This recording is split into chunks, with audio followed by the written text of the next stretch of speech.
The morning mist still veiled FluffTown's familiar, winding, cobblestone alleys with soft gray. A chilling, damp emptiness greeted the crew where their workshop once stood proudly. "Ticks precise!"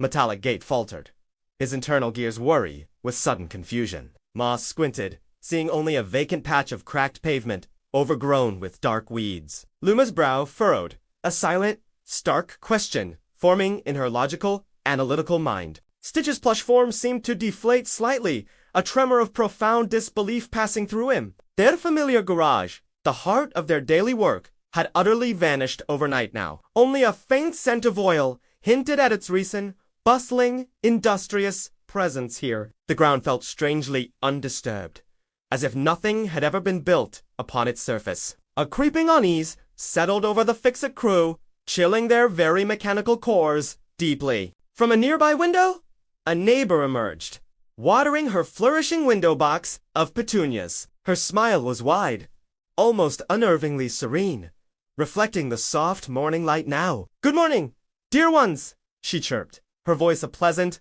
unhurried, tuneless melody.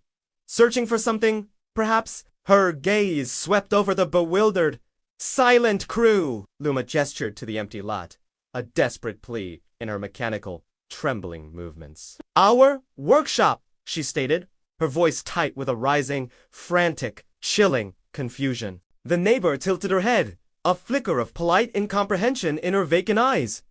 "Workshop? There's never been one here, my dears. This has always been open space." Her words, gentle yet firm, carried the weight of an unshakable, dark certainty. Now, the neighbor's placid smile never wavered, a mask of unnerving, calm, unsettling denial. Tick's chestplate vibrated subtly, a familiar tremor of heightened spatial sensitivity. His internal chronometer, usually steady, began to tick with increasing, frantic urgency. Delicate gears whirred faster, registering a profound, temporal, jarring disturbance nearby. It was a rhythm of displacement, a silent alarm echoing deep within his metallic core now. The watch's hands spun in tiny, frantic circles, recalibrating an impossible new shift. A faint, almost imperceptible hum emanated from his frame, growing softly louder now. He felt the town's subtle, unsettling rearrangement in his very mechanical bones deeply. This was a precise, quantifiable spatial anomaly, detected with eerie, cold precision. Now, his sensors screamed silently, pointing toward an unseen, profound, hidden distortion within. The ticking grew erratic, a broken heartbeat echoing the town's fractured, living existence. Tick's gaze fell upon a subtle sheen, a faint trail glistening on the damp cobblestones. Now, a thin line of dark, iridescent oil dripped like breadcrumbs, leading them onward into gloom. It was the distinct, familiar lubricant from their own heavy-duty, powerful machinery. Now, the trail snaked away, disappearing into a narrow, shadowed, uninviting passage ahead. Hope, fragile and desperate, flickered within the crew's somber, anxious expressions. This was a tangible clue, a physical tether to their lost, displaced, familiar workshop. Moss knelt, touching the cool, slick residue, confirming its unique chemical signature precisely. Luma adjusted her goggles, following the precise, winding path with renewed, sharp focus. Now, Stitch felt a surge of determination, his plush form stiffening with quiet, grim resolve now. The oil trail shimmered under weak morning light, a silent guide in the deepening gloom ahead. As they ventured deeper, Moss felt a subtle shift in the surrounding atmosphere now. The air, previously cool and damp, grew noticeably warmer with each step they took now. A strange, almost electrical heat emanated from a narrow, shadowed passage ahead of them. It was an unnatural warmth, not from the sun, but from some internal, hidden source below. His sensitive antennae twitched, registering the increasing thermal anomaly with precision. The warmth pressed against his fur, a palpable presence in the cool morning air now. It felt like the lingering warmth of a recently vacated, enormous, living entity nearby. This Unexpected heat suggests the machinery operating at an intense, unseen, high frequency. Now, Luma checked her thermal scanner, confirming Moss's accurate, intuitive perception of the change. The passage seemed to breathe, expelling a soft, almost imperceptible wave of heat. Now, rounding a final, sharp corner, they beheld an impossible, bewildering, stark sight ahead. Their workshop, undeniably solid, was wedged precariously into a new, unknown alley now. This passage was not on any of FluffTown's meticulously maintained municipal maps, ever! It appeared as if the building had been forcibly inserted, ripping the urban fabric. Now, the brick walls of the alley seemed to stretch and warp around its familiar structure now. Moss stared, his eyes wide with a mixture of disbelief and profound, unsettling relief now. Luma's hand flew to her mouth, a silent gasp escaping her usually stoic composure. Suddenly, Stitch felt a tremor of something akin to awe and a deep, simmering, quiet anger now. Tick's chronometer pulsed wildly, confirming the sheer impossibility of its new location now. Their home, their sanctuary, now stood as a stark monument to the town's shifting will. They stepped inside.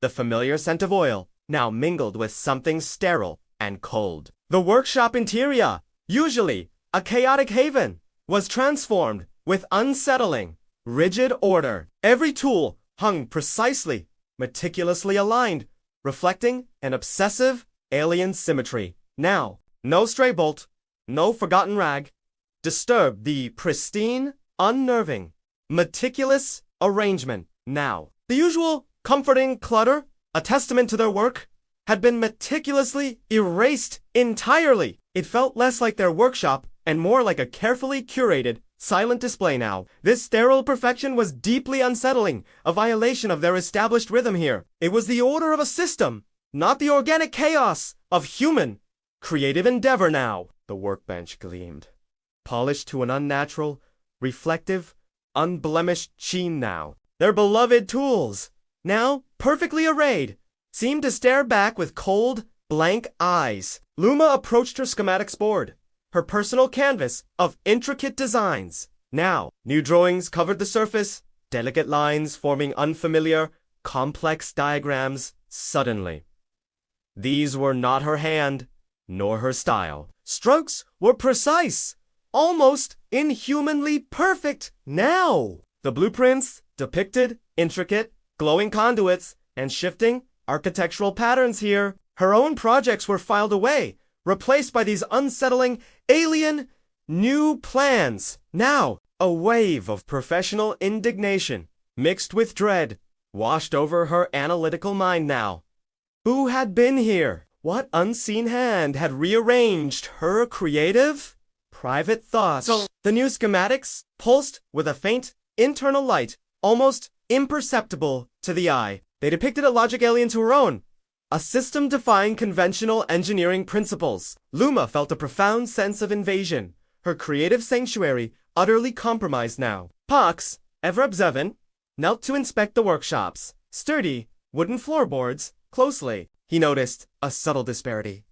The wood gleamed with a fresh, unblemished luster now. These boards were newer, far more pristine than the aged, scarred, old walls around them. The contrast was stark, revealing a discontinuity in the building's very construction now. It was as if the floor had been recently installed, or perhaps entirely replaced recently. How could a building move, yet gain new foundations in its precise relocation so quickly? The scent of fresh-cut timber, faint but distinct, confirmed his careful observation now. The floorboards whispered of a deeper, more profound alteration than mere movement alone. This was not simply a shifted building. It was a partially rebuilt, subtly altered entity. Now, their home, yet also a stranger, remade by an unseen, powerful, invasive force entirely. Suddenly, the workshop walls began to weep, glistening with ink blue condensation now. Tiny, luminous droplets formed, tracing intricate, shifting patterns across the brick surface. They coalesced into lines, then roots, like miniature, living blueprints on the wall now. The blue lines pulsed with an inner light, mapping unseen pathways within the town's core. But as quickly as they formed, the roots dissolved, fading back into the damp walls. Now, it was a fleeting, ephemeral cartography, constantly redrawing its own mysterious intentions. Moss watched in silent awe, the ephemeral maps mirroring his internal confusion and dread. Luma reached out, trying to trace a line, but it vanished beneath her outstretched finger. The walls were alive, breathing out their secrets in a language of flowing blue light now. This was the blueprint language, made visible, fleetingly, on their very own walls now. As the blue lines were formed, a consistent, unsettling pattern emerged clearly before them. Every single route, without exception, always led downward into the hidden depths below. They never extended outward towards the familiar streets or the town's periphery at all. The paths converged, hinting at a central, subterranean, profound destination far below. It was a silent, insistent call to descend, to explore the hidden layers beneath FluffTown. Moss felt a primal unease, a deep-seated reluctance to journey into the dark below now. Luma's analytical mind grappled with the implications of this singular, downward focus. Now, the upward routes, the paths to escape, were conspicuously, unsettlingly absent entirely. This was not just a map. It was a funnel, guiding them inexorably towards a single point. Their destination was not chosen, but dictated by the living, breathing architecture itself. Stitch, with careful, deliberate movements, extended a plush hand toward the weeping wall. He gently collected a single, shimmering, ink-blue droplet on his fingertips. Now, the liquid felt cool and viscous, possessing a strange, subtle, electrical charge within. He observed it closely, the droplet holding its form, a tiny, glowing sphere of light. Now, then, as he watched, the drop began to spread, staining his plush skin a deep indigo now. It was indelible, like blueprint dye, soaking into the fabric, refusing to be wiped away. Luma quickly scanned the droplet with a portable spectrometer, analyzing its composition now. This was more than just condensation. It was a piece of the town's living, liquid soul now. The blue stain was a warning, a silent promise of deeper, profound transformations ahead. Stitch looked at his hand, a growing sense of dread settling deep within his soft form now. Moss, attempting to restore some order, nudged a misplaced wrench back to its spot now. But as his paw withdrew, the wrench slid effortlessly, silently, back to its position now. It was as if an unseen hand had gently, yet firmly, corrected his minor, rebellious act. The tool settled with a soft click, perfectly aligned, once more, defying all physics now. Luma tried to shift a stack of schematics, only for them to glide back into alignment now. A silent, unseen force permeated the workshop, maintaining its obsessive, rigid order. Now, their attempts at reordering were met with the town's quiet, firm, architectural insistence. The workshop was a living entity, actively resisting their efforts to reclaim its chaos. Now, every object held its assigned place with an unseen, powerful, unyielding tenacity. Now, their every movement was monitored, every deviation instantly, silently corrected by the space. Luma, growing frustrated, picked up a gleaming, newly sharpened chisel, now from the rack. She pointed it instinctively towards the alley's end, towards their perceived exit. Now, as the chisel aligned with the passage, its sharp edge visibly, instantly, began to dull. The polished steel lost its luster, turning a flat, lifeless, corroded gray in moments.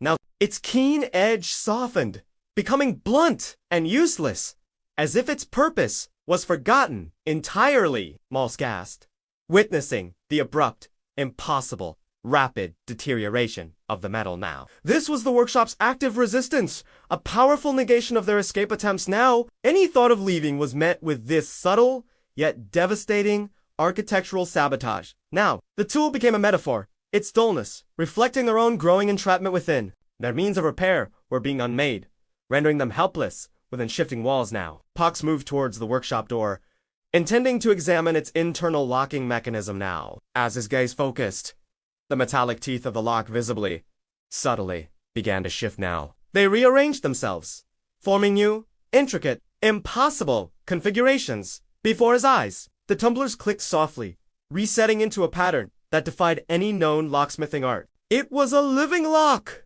constantly re-encrypting itself, thwarting any attempted exit. Now, Moss stared, his fur bristling, a primal fear rising at the sheer impossibility of the change. Luma's analytical mind reeled, unable to process the fluid, organic transformation of metal now. The lock was a sentient guardian, adapting instantly to any perceived threat of breach. Now, the changing teeth were a silent, terrifying promise. Escape would be utterly impossible now. They were ensnared by a living, breathing blueprint, rewriting their reality each moment now. Pox, seeking answers, ran his paw along the workbench's smooth, cold underside. His fingers brushed against a subtle seam, a hidden compartment, almost invisible to sight. With a soft click, a sealed drawer slid open, revealing a dark, silent cavity within. The air inside was still, heavy with the scent of old paper and strange, faint ozone now. A wave of profound curiosity, mixed with apprehension, washed over his senses keenly. This was a secret place, deliberately concealed within the workshops. New, false order. Now, he pulled it open fully, revealing its contents to the silent, waiting crew. Now, the drawer pulsed with a faint, internal energy, almost imperceptible to the eye now. Its existence defied the workshop's strict, new rules of obsessive symmetry and tidiness. This discovery felt significant, a deliberate exception to the pervasive, controlling logic. Now, inside, nestled on dark velvet, lay a single, rolled up, ancient, yellowed blueprint. Now, Pox carefully unfurled it, revealing intricate drawings upon the fragile, old paper now. It depicted 5 distinct prosciutto, to render with unsettling, familiar detail now. Each figure was labeled with a specific function, written in an archaic, elegant script.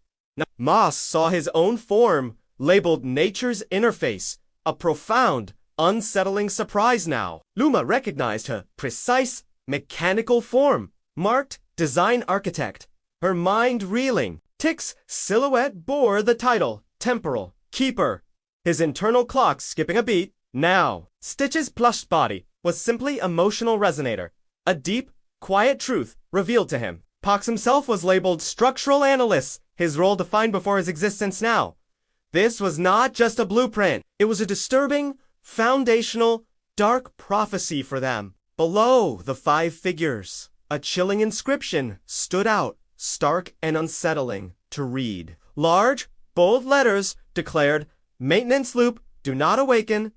A dire warning. The words pulsed faintly, almost imperceptibly, with a dark, latent energy within now. It was a command, a warning, a profound, ominous directive from an unseen, powerful source. Moss felt a cold dread, the words echoing a deeper, more sinister purpose for them now. Luma's analytical mind struggled, trying to decipher the chilling, cryptic meaning within. Tick's chronometer whirred frantically, sensing a temporal paradox, a disturbing loop. Now, the blueprint was not a plan for a building, but a preordained, dark destiny for them. They were not heroes, but functions, components within a larger, controlling system here. The workshop had moved, not to hide, but to reveal their true, unsettling, designed purpose. Tick's metallic hand twitched, a primal urge to destroy the unsettling blueprint. Now, his optical sensors glowed red, fueled by a fierce, protective, desperate anger within. This document threatened their very essence, their perceived free existence entirely. To burn it, to erase its dark prophecy, felt like the only path to freedom for them. Moss, however, recoiled, his instincts urging caution, not destructive impulsivity so readily. He felt the blueprint's power. Destroying it might unleash something far worse now. To hide it, to bury its secrets, seemed a safer, more strategic subtle approach now. The truth was too dangerous, too profound, to be carelessly eradicated entirely from memory. Their differing reactions highlighted the crew's profound, internal, moral conflict. Now, the blueprint had sown discord, forcing a harsh choice upon their united minds so suddenly. Luma, ever the pragmatist, saw the blueprint as invaluable, critical information to acquire. Her priority was preservation, to copy every detail before it could vanish again for good. The town's shifting reality made all data ephemeral, constantly subject to change now. To understand their predicament, they needed to capture this foundational, dark truth. Her fingers flew across her portable scanner, preparing to digitize the ancient text swiftly. Knowledge, even terrifying knowledge, was their most potent, vital, necessary weapon now. The blueprint held the key to their origins, their purpose, their unsettling design now. Losing this information would mean remaining forever blind, forever manipulated by the town. Her resolve was firm, driven by an unyielding thirst for truth and understanding. Now, she worked swiftly, racing against the town's inherent, pervasive, shifting Stitch, who had been silent, his plush form radiating quiet contemplation, spoke softly now. His voice was a gentle murmur, yet it carried immense, profound, unsettling weight within. "It moved us," he began, his gaze sweeping over the unnervingly ordered workshop now. "It moved us because we're close. We're touching the Foundation's true heart now." A chill ran through the crew, the simple words cutting to a deeper, raw truth now. The workshop's relocation wasn't random. It was a deliberate, strategic maneuver by design. They were not lost. They were being drawn inward, closer to a central, hidden design now. Their repairs, their investigations, had disturbed a profound, unseen, living system deeply. The town was reacting, pulling them into its core, demanding their active participation. Now, Stitch's words transformed their fear into a chilling, unsettling sense of inevitability. Now, a soft knock echoed through the workshop, startling the deeply absorbed crew now. A polite, uniformed delivery bot stood at the entrance, holding a polished box carefully. Inside, nestled on velvet, lay a set of brand new tools, pristine and unmarked. Now, they gleamed with an unnatural luster, reflecting the workshop's sterile, new order within. Each tool felt perfectly balanced, ergonomically flawless, cold to the touch. Now, they were a stark contrast to their own worn, familiar, well-loved implements before them. This unexpected gift carried an air of unsettling, subtle, insidious manipulation. Now, the delivery bot simply bowed, its optical sensors blank, devoid of any expression at all. Its silent departure left a deeper, more profound, unsettling, quiet in its wake. Now, tucked beneath the tools, a small, elegant note lay, penned in flowing script. Now, it read, "For smoother repairs, for community stability. Signed, the mayor." Now, the words felt hollow, a thinly veiled threat disguised as benevolent intention from afar. Community stability was the town's mantra, its unwavering, controlling directive, always. Moss felt a prickling unease, sensing the insidious intent behind the polite gesture now. Luma's eyes narrowed, recognizing the subtle coercion hidden within the elegant phrasing now. This was a gift meant to control, to align their efforts with the town's own will now. The mayor, unseen, was pulling strings, manipulating their every perceived choice so subtly. Luma, distrustful, immediately retrieved her portable frequency analyzer now from her bag. She carefully scanned each new tool, her analytical mind expecting a hidden truth within. Her display lit up with a familiar, yet chilling, distinct energy signature now. Every pristine tool pulsed with a foundation frequency, unmistakable and strong within them. These were not just tools. They were extensions of the town's core living system. Now, they were designed to integrate, to enforce, to subtly control their repair efforts now. The gift was a Trojan horse, a subtle infiltration of their essential work and purpose. The mayor's generosity was a trap, a means to bind them more tightly to the town's will. Luma felt a profound sense of betrayal, the metallic tools radiating cold deception. Now, their repairs would now unknowingly serve the very entity that sought to control them always. As they processed this chilling revelation, a subtle tremor shook the workshop violently. They looked towards the alley entrance, their only perceived path to the outside now. The corridor stretched, visibly lengthening, extending into an impossible distance ahead. Its perspective warped, defying linear space, becoming an infinite, dark tunnel before them. The familiar exit point receded, becoming a distant, unreachable pinprick of light now, Moss gasped, his fur bristling, a primal fear seizing his entire, plushed being deeply. Luma's analytical mind struggled to comprehend the elastic, shifting architecture. Now, the workshop was actively reshaping its surroundings, further isolating them within its grasp. This was a living maze, constantly reconfiguring, sealing off any hope of escape entirely. The walls seemed to breathe, expanding and contracting with an unseen, rhythmic pulse within. They rushed towards the door, their hearts pounding with frantic, desperate urgency now. But with every step they took, the door seemed to recede, moving away from them always. It appeared 3 steps farther than before, an impossible, maddening, cruel illusion. Now, the distance remained constant,